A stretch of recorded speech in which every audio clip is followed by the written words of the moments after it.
Welcome to Donmar TV News Channel. Tinawag ni Senator Richard Gordon ang dalawang executive ng Parmalee Pharmaceutical Company na mga pugante. Ito'y makalipas na hindi na naman dumalong magkapatid na Mohit at Twinkle Dargani sa Blue Ribbon Committee hearing na pinamunuan ni Gordon dahil sa issue ng anomalya umanong pagbili ng medical supplies ng gobyerno sa Parmalee.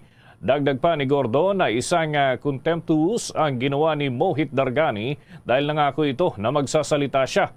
Ito na ang pang-13 pagdinig ng Senado sa issue ng pagbili ng gobyerno sa Parmalee at mula noong huling pagdinig ay hindi pa naaresto ang magkapatid na Dargani.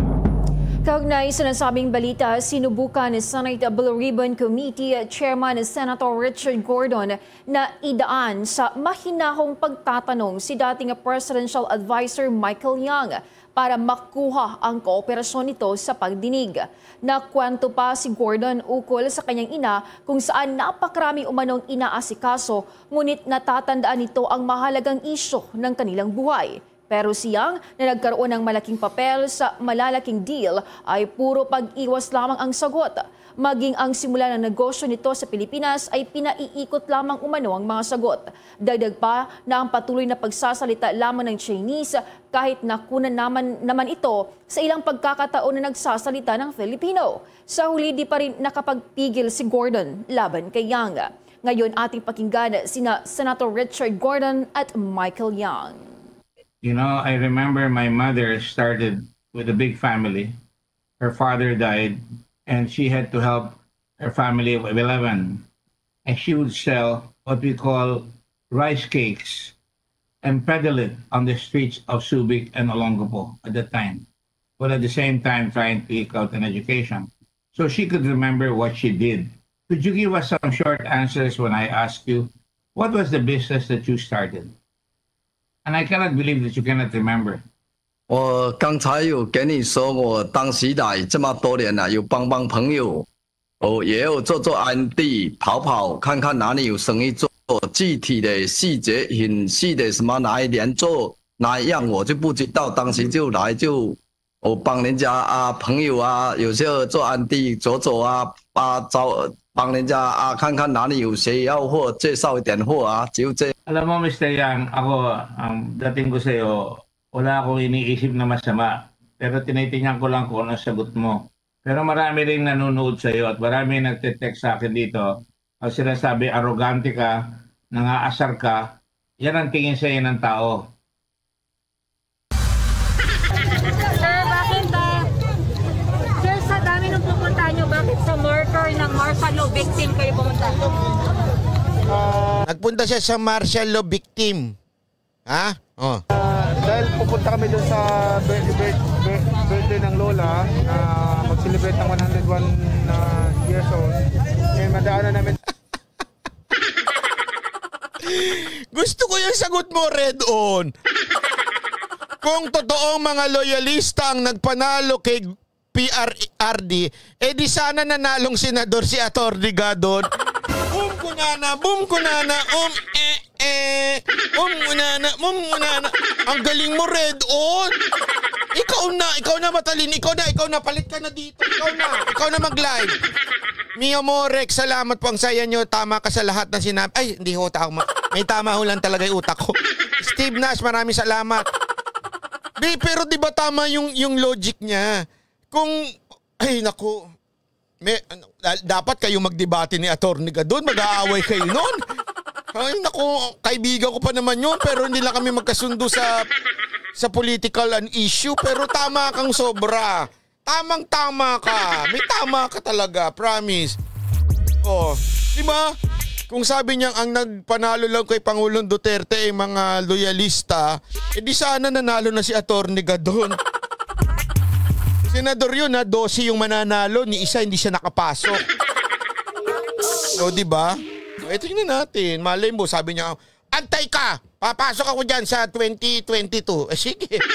Andali, asan ba si Atty. Gadon dito? Tingnan nga natin kung asan si Atty. Gadon. Asan ba siya? Ayun, number 18. Sige. Ipanalo nyo, ha? Okay. So, minabuti namin buminto at mag-alay ng bulaklak dahil ito ang simbolo ng kalayaan ng bawat isa. Oo. Bakit sa isang martial law victim, ano ang mensahe mo dito? Bakit ka Hindi ko alam kung nananadya din to si Pacquiao, no? 'Di ba? Kasi after lumabas yung balita na kinukonsider siya ng kampo ng BBM through Senator Amy na gawing Vice President, talagang kinabukasan pumunta siya dito sa mga biktima ng martial law. Ewan ko kung nananadya Pakinggan nyo na lang yung sagot niya. buwibisita sa isang sinasabing udi umano'y martial law victim? Ito ay nagsisimbolo ng karapatan ng bawat isa, karapatan malayang maghayag ng kanyang saloobin. Ito ang simbolo ng pagpunta natin. Oo. Paano ba to? Meron ka bang sinasabing mensahe dito na pananagutin yung mga naapi nung panahon ng martial law? Ang mensahe natin dito na irespeto ang karapatan ng bawat isa, na ang lahat may karapatan na maghayag. Tingnan mo pare-pareho yung sagot niya na inaano ko. Kanina pa Pakinggan ninyo kasi di kayo nakikinig. Puro love life pinag-uusapan ninyo Pakinggan nyo yung sagot niya Andito po ako para sa karapatan ng mga tao paulit-ulit. Pakinggan nyo kasi. Ito. Dahil pupunta kami doon sa birthday ng Lola na mag-celebrate ng 101 years old. Madaanan namin to, so minabuti namin puminto at mag-alay ng bulaklak dahil ito ang simbolo ng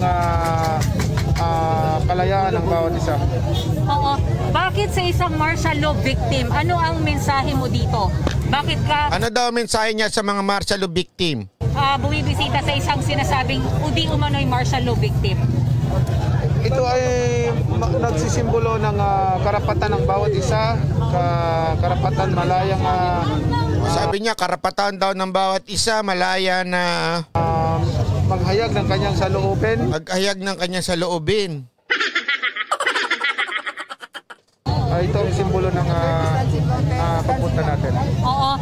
Paano ba to? Meron ka bang sinasabing mensahe dito na pananagutin yung mga naapi nung panahon ng martial law? Ang mensahe natin dito na Ito, tinanong meron ka bang mensahe dito sa pananagutin mo ba ang may sala dito sa mga biktima martial law? Ito pakinggan nyo ulit yung sagot niya. Yung sagot niya ulit, inulit niya. Ulitin niya ulit.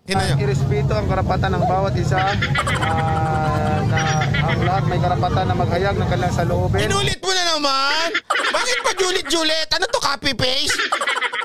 Pacquiao naman kasi, yan ang sinasabi ko sa'yo Kasi ang lakas ng loob niyo pa. Debate tayo, debate.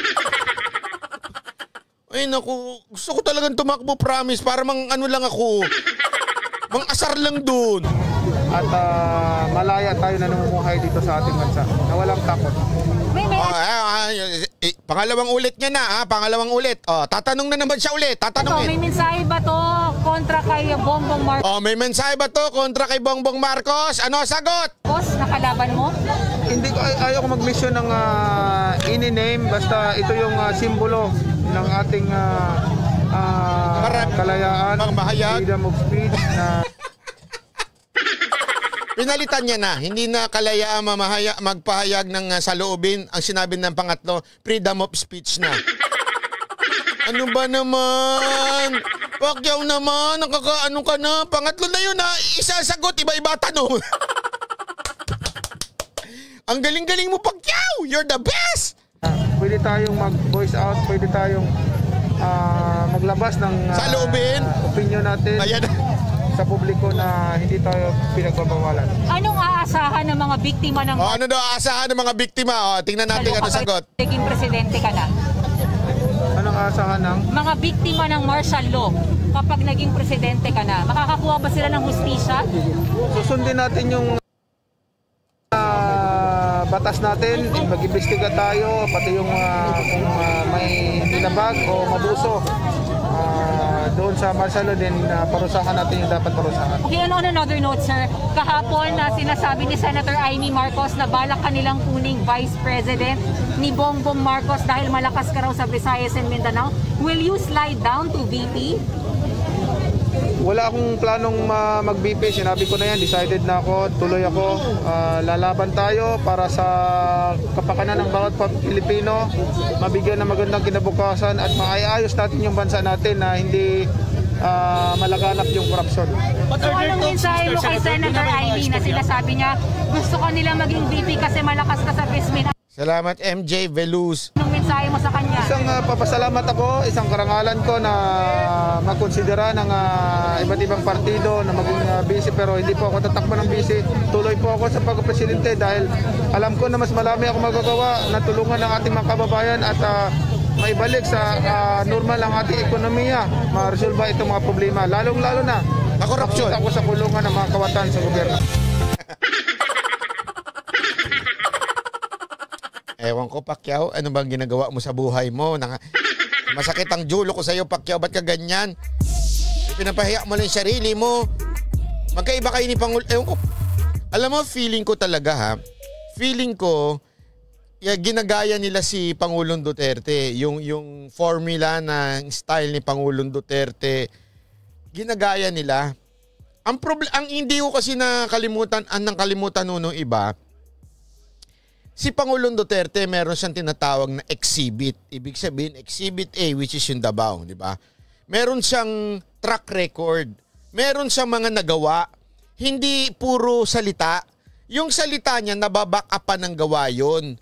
Di ba? Yun ang pinagkaiba ko kasi ng ibang kandidato kay Pangulong Duterte na nagtitigas-tigasan. Alam mo yung nagtitigas. Yung parang si Pacquiao. Yung, bunyores. Alam mo yun? Wala ka pang sa madaling salita, wala ka pang karapatan, wala kang kay para magsalita at magyabang-yabangan. 'Di ba? Sabi nga iayon ang kaartihan sa kagandahan. May ganyan talaga kaming walang biro. Alam niyo nung panahon ng Monka Girls, malulupit to yung mga mga membro ng Monka Girls eh. Pag mayroong mga mag-audition, lalo na nung panahon nila, noong pa, pag nag-audition, wag ka mag-iinarte.